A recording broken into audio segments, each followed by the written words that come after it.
بہت شکریہ. بسم اللہ الرحمن الرحیم. میں اپنے آپ کو خوش قسمت سمجھوں کہ آج ایڈجرنمنٹ موشن میں لے کے آئی بلوچستان پہ، جس کو کالنگ اٹینشن میں کنورٹ کیا گیا، اور اس بات کی عکاسی یہی بتاتی ہے کہ میں آخری اسپیکر ہوں آج سینٹ کی. آپ نے کنکلوڈ کرنا ہے. نہیں سر، مسئلہ یہ ہے کہ مجھے تو یوں لگتا ہے کہ میری مجھ ناچیز کی تقریر سے لوگ اتنا ڈرتے ہیں کہ وہ چاہتے ہیں کہ اس کو ایسے ٹائم پہ بولے جب کوئی سننے والا نہ ہو، اور پھر ٹی وی سب آن کر کے اپنے اپنے کمرے میں دیکھ رہے ہوں کہ آج ڈاکٹر زرکا نے کیا کہا ہے. سر، میں ایک عاجز سا بندہ ہوں، میں تو پاکستان کی عوام کی بات کروں گی، لیکن ایسا ڈر کیا مجھ سے؟ میں اس بات پہ بہت آج تشویش میں ہوں کہ میں ناچیز، مطلب وہ کیا کہتے ہیں، پدی اور پدی کا شوربہ. تو مسئلہ کیا ہے کہ مجھے بولنے نہیں دیتے. یعنی سارا دن گزر گیا، میرا ٹی وی پروگرام تھا، وہ بھی اس کی نظر ہو گیا. وہ مجھے بار بار فون کر رہے ہیں. میں نے کہا جی سب سے پہلے تو سینٹ ہے، سینٹ میں بولنا ملے گا تو کچھ بات دو میں نے آپ کو اٹھانے، آپ نہیں تھی آل میں، آپ آل میں نہیں تھے، آپ باہر تھی. پھر میں نے پوچھا بھی نیچے، میں کہا ان کو بلا لے. اچھا سر، بڑی ایسا ایشو نہیں ہے نا. آپ سر ایشو نہیں سر، مجھے تو کہا گیا تھا آپ سب سے پہلے بولیں گی لیڈر آف دی اپوزیشن کے بعد. اور بہرحال اپنی انسان کو حیثیت پتہ چل جاتی ہے کہ کیا ہے جب آپ کو آخری بولنے دیا جائے. لیکن ابھی سر میرے 2.5 سال باقی ہیں. میں اتنی آسانی سے نہ کام چھوڑنے والی ہوں نہ جان چھوڑنے والی ہوں. ہم تکلیف دیں گے عرفان صدیقی صاحب کو. جی عرفان صدیقی صاحب ہمارے لیے بڑے محترم ہیں. سر میں ٹاپک کی طرف آؤں. سر مسئلہ یہ ہے کہ بلوچستان پہ اتنی سحر حاصل گفتگو ہوئی، اور سننے میں تو ایسے لگ رہا تھا جیسے سارے سلوشنز یہاں پہ ایوان میں لوگوں کے پاس ہیں. ہمارے لیڈر آف دا ہاؤس نے کہا کہ یہ تو کوئی مطلب سب کچھ ہم نے کیا ہے، کئی دہائیوں سے ہم کر چکے ہیں. تو سر جو اتنی دہائیوں سے یہاں پہ سارے ایکسپیرینس لوگ، 4 لوگ بیٹھے ہیں، وہ بھی چپ نہیں ہیں. جی ابڑو صاحب، سیف اللہ ابڑو صاحب، بھٹو صاحب، توجہ. مطلب میں مانتی ہوں میں آخری اسپیکر ہوں، لیکن اگر ورنہ آپ باہر چلے جائیں، کوئی ایسا مسئلہ نہیں. میرے لیے بڑے قابل عزت ہیں، خالی کرسیاں بھی بڑی قابل عزت ہیں سر. اب سوال یہ ہے کہ یہ ہو کیا رہا ہے، کیا مسئلہ ہے بلوچستان کا جس میں ہم سب دہشت گردی کو برا کہتے ہیں. اس بات پہ کوئی دو رائے نہیں ہے.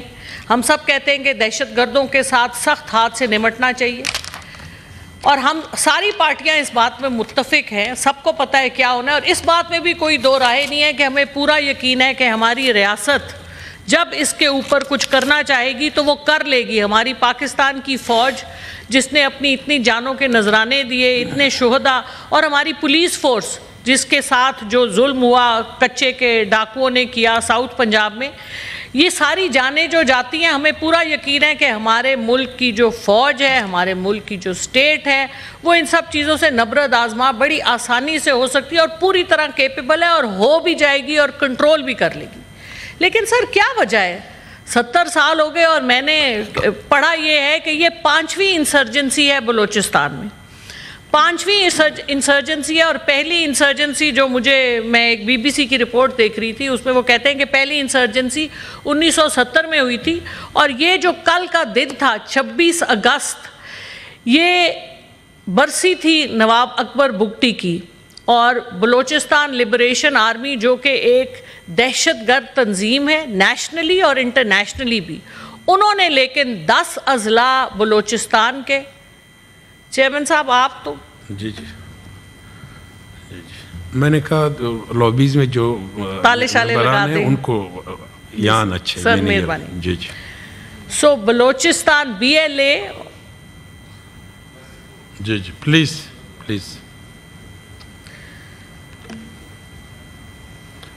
بٹ صاحب توجہ. جی بات کریں. جی BLA اس نے آپ کو ایک پیغام دیا ہے 26 اگست کو 2006 کی یادداشت انہوں نے آپ کو دلائی ہے. 10 اضلاع میں انہوں نے 20 گھنٹے تک ہماری سیکیورٹی فورسز کو انگیج رکھا، جس میں ہمارے کتنے شہداء ہوئے، وہ تو کتنے ہم نے ڈکلیئر کیے اور کتنے ایکچولی ہوئے، اس پہ ہمیں سخت افسوس ہے. لیکن سر اس سے زیادہ افسوس اس ڈیمونسٹریشن پہ ہے جو گوادر میں بلوچستان کی بہنیں، بلوچستان کی مائیں، جو کہ بلوچستان ایک ٹرائبل کمیونٹی ہے، وہاں پہ بچیاں نہیں نکلتی. وہ بچیاں کیوں نکلیں؟ ان کے کوئی مسائل تھے. ان کے مسائل تھے مسنگ پرسنز کے حوالے سے. تو سر جب ہم یہ ملیو دیکھتے ہیں پاکستان میں اس وقت ہو کیا رہا ہے، پاکستان میں آپ بنو میں چلے جائیں، آپ کڑک میں چلے جائیں، آپ گلگت بلتستان میں جو ہوا چند مہینے پہلے، آزاد کشمیر میں کیا ہوا، پنجاب میں پچھلے سال جس طرح سے پہلی دفعہ پاکستان کی ہسٹری میں خواتین کو اٹھایا گیا، یہ کسی پاکستان کے صوبے میں اس طرح نہیں ہوتا کہ آپ کی پولیس اپنے ہی لوگوں پہ تشدد کرے، اور خاص طور پہ خواتین چادر اور چار دیواری کو آپ جس طرح سے پامال کیا گیا. تو یہ پورے پاکستان میں جو دہشت گردی کی لہر ہر طرف آئی ہوئی ہے، کہیں اسٹیٹ کی طرف سے، کہیں لوگوں کی طرف سے، اس میں کچھ مکسڈ میسیجز ہیں. ہر علاقے کا مسئلہ اپنا ہے. فاٹا میں جو ہوا اس کا مسئلہ اپنا ہے، لیکن کیا کوئی سن رہا ہے؟ وہ سورہ بقرہ کی ایک آیت ہے، سمن بکمن امیون فہم لا یرجعون، کہ جو سنتے نہیں ہیں، جن کو نظر نہیں آتا اور جن کو سمجھ نہیں آتی، ان کو کبھی سمجھ نہیں آئے گی. سو مسئلہ کیا ہے؟ کیا ہماری حکومت سن نہیں رہی؟ کیا ہماری جو لوگ ان چیزوں کو دیکھتے ہیں ان کو کیا سمجھ نہیں آ رہی مسائل کیا ہیں؟ کیوں نہیں ہم یہ مسئلے حل کرتے؟ ان مسئلوں کو حل کرنے کی ہمارے پاس پوری طاقت ہے، لیکن کوئی ہمارے اپنے مسائل ہیں، ہم اپنے ذاتی مسائل کی وجہ سے جو ہمارے ملک کے جو اجتماعی مسائل ہیں ان کی طرف ہم اٹینشن ہی نہیں دیتے. آپ بلوچستان کے نوجوان کھڑے ہوئے ہیں، اور نوجوانوں وہ پہاڑیوں سے نہیں آئے ہوئے نوجوان، یہ وہ نوجوان ہیں جو پڑھے لکھے نوجوان ہیں جو نیچے اسکولوں کالجوں سے آئے ہیں. وہ کہہ رہے ہیں ہمارا حق دو. اور سر مزے کی بات تو یہ ہے کہ پچھلے ہی سال آپ کا پریزیڈنٹ، آپ کا چیئرمین سینٹ، آپ کا چیف جسٹس، 4 بڑے بڑے عہدے بلوچ نیشنلز کے پاس تھے. ہم سب پاکستانی ہیں، اور یہ جو ہاؤس آف دا فیڈریشن ہے اس کا مقصد یہ ہے کہ بلوچستان جس کی ٹوٹل آبادی 1 کروڑ ہے، یعنی کہ 24 کروڑ آبادی ملک کا پاکستان، اس میں سے 1 کروڑ آبادی کا پروونس جو آدھا پاکستان ہے زمینی اعتبار سے، اس کے یہاں پہ 1/4 ممبر ہے. اتنی سٹرونگ سینٹ ہے، اتنے زبردست ہمارے ممبر ہیں. تو سر کیا مسئلہ ہے کہ بلوچستان کے مسائل ہمارے لوگ حل نہیں کر سکتے؟ کیا وجہ کیا ہے اس کے اوپر؟ کیا یہاں پر بیٹھے جو ہمارے بلوچ بھائی اور بہنیں جو ابھی بڑی زبردست تقریریں کر کے گئے، اور بارہا بلوچستان کے اوپر ہمارے وہ دنیش بھائی تھے، بڑے زور و شور سے وہ تقریر کرتے، تو کوئی رزلٹ کیوں نہیں نکال پاتے؟ کیا یہ سب لوگ ان کے پاس کوئی طاقت نہیں ہے، ان کے پاس کوئی ایجنسی نہیں ہے؟ کیا وجہ ہے؟ کیا یہ سنسیئر نہیں ہے پاکستان سے؟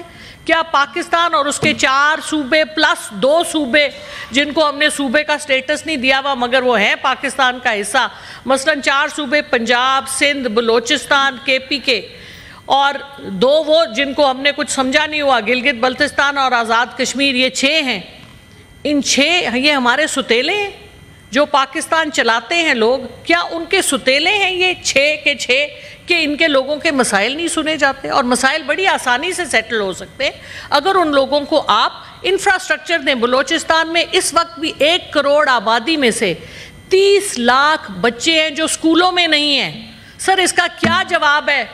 سر آپ بھی بلوچستان سے، بلوچ جو ہمارے لوگ جو اس وقت حکومت کے مختلف عہدوں پہ ہیں اور چند مہینوں میں بھی رہ چکے ہیں، ہمیشہ بلوچستان کو سیٹیں دی جاتی ہیں کہ جی بلوچستان کا حق ہونا چاہیے.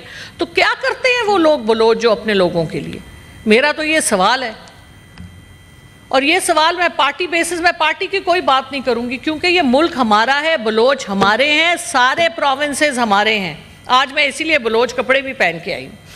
سو اب اس پوائنٹ آف ویو سے میں صرف آپ کو 2 چیزیں اور پوائنٹ آؤٹ کرنا چاہوں گی، کیونکہ بلوچستان کی باتیں تو سب نے کر دیں. 24 اگست کو جو یونائٹڈ نیشنز کی کمیٹی آن ریشیل ڈسکریمنیشن ہے، اس نے جنیوا سے ایک پیغام دیا ہے پاکستان کی حکومت کو. 24 اگست کو، 26 کو یہ سانحہ ہوا ہے، اس سے 2 دن پہلے انہوں نے ایک ایڈوائز دی ہے پاکستان کی حکومت کو کہ آپ جو اس وقت، اور اس کو ڈان اخبار نے 24 کو شائع بھی کیا، باقی اخباروں نے بھی شائع کیا، اور 26 تاریخ کو جس دن یہ سانحہ ہوا ہے اس دن ڈان نے اپنے ایڈیٹوریل میں لکھا ہے کہ یونائٹڈ نیشنز کی جو کمیٹی آن ریشل ڈسکریمنیشن ہے اس نے پاکستان کو ایڈوائز کیا ہے کہ آپ ریٹیفائی کریں جو convention on enforce dish appearances ہے، جو مسنگ پرسنز ہیں جن کا بہت بڑا لنک ہے بلوچستان کی جو پرابلم بلوچستان میں چل رہی ہے اور جو اور علاقوں میں بھی پرابلمز چل رہی ہیں، انفورس ڈس اپیئرنسز کی جو ایک، اور یونائٹڈ نیشنز نے آپ کو کہا ہے، ہماری حکومت کو کہا ہے کہ آپ اس حوالے سے انویسٹیگیٹ کریں اور پروسیکیوٹ کریں ان لوگوں کو جو اس میں انوالوڈ ہیں۔ اور میں آپ کو یہ بتا دوں کہ اس کو آپ اگنور نہیں کر سکتے، کیونکہ اس وقت ہماری حکومت جی ایس ٹی پلس کے چکر میں یورپین یونین جو انہوں نے ہمیں ایک فیورڈ سٹیٹس دیا ہوا ہے، اس کے حوالے سے یہ یونائٹڈ نیشنز کی جو ریکوائرمنٹس ہیں ہیومن رائٹس کی، یہ آپ کو پوری کرنی پڑیں گی۔ اور یہ میرے پاس ایک رپورٹ بھی پڑی ہے جو ہماری ہیومن رائٹس کی طرف سے گئی ہوئی ہے یو این کو، جس میں ہم ان کو بڑی صفائیاں دیتے ہیں اور ان صفائیوں کے بغیر وہ ہمیں وہ جی ایس ٹی سٹیٹس نہیں دیتے جو ہم چاہ رہے ہیں، اور وہ ہمارا لٹرلی مذاق بنتا ہے۔ یہ دیکھیں، یہ اتنی موٹی رپورٹ ہے جو ہمارے یہاں سے افسر لے کے جاتے ہیں جب یہ ایمرجنسی پڑتی ہے کہ ہم نے جواب دینا ہے کیونکہ ہمیں کچھ ڈالر چاہیے کشکول میں، اور ہم جب کشمیر کی بات ان کے ساتھ کرتے ہیں، ہیومن رائٹس آرگنائزیشنز کے ساتھ یو این کی، تو وہ کہتے ہیں جی کشمیر کی بات تو صحیح ہے، کشمیر میں انڈیا بڑا ظلم کر رہا ہے، لیکن آپ پہلے اپنے گریبان میں جھانکیں، آپ لوگ اپنے ملک میں جو مسائل ہیں ان کے بارے میں آپ کچھ کر نہیں رہے، تو پھر آپ کس منہ سے جائیں گے ہیومن رائٹس آرگنائزیشنز کے پاس، یونائٹڈ نیشنز کے پاس، جن کو ہم جا کے کہتے ہیں کہ کشمیر کے اوپر کچھ کرو؟ وہ کہتے ہیں آپ اپنے گریبان میں پہلے جھانکیں۔ تو جب تک سیریسنس نہیں آئے گی اپنے کام کے حوالے سے، ہمارے ملک کے حوالے سے، اس ملک مجھے تو ایسا لگتا ہے کہ ہمارا ملک جو ہے یہ چلتا ہے ان اشرافیہ کے لیے جو اس ملک کے مین بینیفیشریز ہیں، ان کو ہم ٹیکس نہیں کرتے، ان کے آئی پی پیز کے راز ہم نہیں کھولتے، ان کے شوگر ملوں کے راز ہم نہیں کھولتے، وہ کہاں کہاں بینیفٹ لے رہے ہیں ہم اس کا ذکر نہیں کرتے، ایگریکلچر میں ہم ان کو ٹیکس نہیں کرتے، اور جو پاکستان کی 24 کروڑ غریب اور متوسط طبقے کی عوام ہے اس کو ہم ٹیکس کر کے اس کا ایک خون کا ایک ایک قطرہ نچوڑ کے ان اشرافیہ کو ہم سپورٹ کر رہے ہیں۔ سر، پاکستان کی حکومت، معذرت کے ساتھ میں اس ملک کی رہنے والی ہوں اور سینٹ کا حصہ بھی ہوں، لیکن مجھے یہ لگتا ہے کہ پاکستان کی حکومت ایک سوتیلی حکومت ہے۔ ایک انگریز تو چلا گیا لیکن ہم براؤن انگریزوں کو یہاں چھوڑ گیا، جو پاکستان کے براؤن لوگوں کو اس طرح سمجھتے ہیں جس طرح یہ کوئی تیسری قسم کی کوئی نسل ہے، یہ انسان نہیں ہے، ان کو کسی اور طرح سے ٹریٹ کرنا چاہیے، ان کو نہ انسانی حقوق ملنے چاہیے، نہ ان کے جو جائز حقوق ہیں۔ پبلک سرونٹس جن کا کام ہے پبلک کی سروس کرنا، وہ بھی ہمارے اشرافیہ کا ایک حصہ ہیں، اور باقی ہم سیاستدان، ہمارے سول ملٹری بیوروکریسی، ہمارے سارے بزنس مین، ہماری جو عدلیہ ہے، تو یہ جب تک یہ سوچ بدلے گی نہیں، جب تک ہم نیشنل ایکشن پلان نیکٹا کو لے کے نہیں آئیں گے، جب تک ہم ان چیزوں کو ایڈریس نہیں کریں گے، جب تک یہ معاملات آگے بڑھنے والے نہیں۔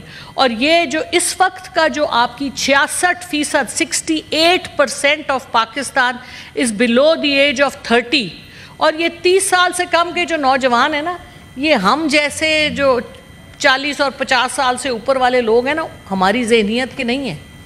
وہ کہتے ہیں ہمارا حق دو، نہیں دو گے تو ہم بھی تمہاری جان نہیں چھوڑیں گے۔ یہ ہمارے جیسے لوگ جو منہ میں لڈو لے کے ادھر سے کچھ لے لیا، ادھر سے کچھ لے لیا، آپ گھر لے لیا، گاڑیاں لے لیں، باہر پیسے لے گئے، یہ والے کاموں میں وہ نہیں آنے والے۔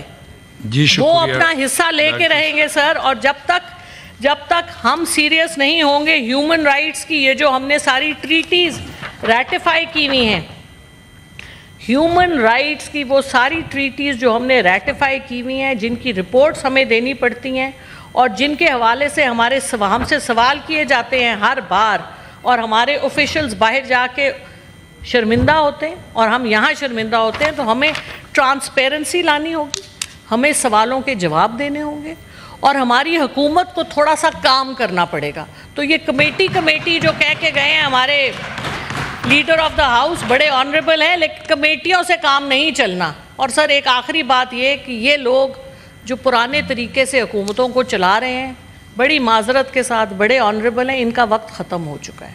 اب ان کے سلوشنز نہ چل رہے ہیں نہ چلیں گے. پاکستان کو آگے لے کے جانا ہے تو دوسرے لوگ لے کے جائیں گے جو پاکستان کے ساتھ سنسیئر ہیں، جن کی نیت صاف ہے، جن کے اپنے ذاتی مفاد ملکی مفاد سے بالا تر نہیں ہیں. یا تو اپنے دل بدلیں یا اپنی، اور دل بدلنے کے چانسز مجھے تو نہیں لگتے، اسی لیے تو مجھے آخری تقریر ملتی ہے. اگر مجھے پہلے تقریر مل جائے تو مجھے لگے کہ شاید دل بدلتے ہیں، لیکن یہاں مجھے ردی کی ٹوکری میں اس لیے ڈالا جاتا ہے. سر 15 منٹ تو کچھ بھی نہیں ہے. اچھا آخری ٹائم آپ نے مجھے دیا 4 گھنٹے، 5 گھنٹے سے آپ نے مجھے یہاں بٹھایا ہوا ہے. تو سر یہ جنگ سچ کی اور ملاوٹ کی یہ جاری رہے گی. سر شکریہ جی، بہت شکریہ.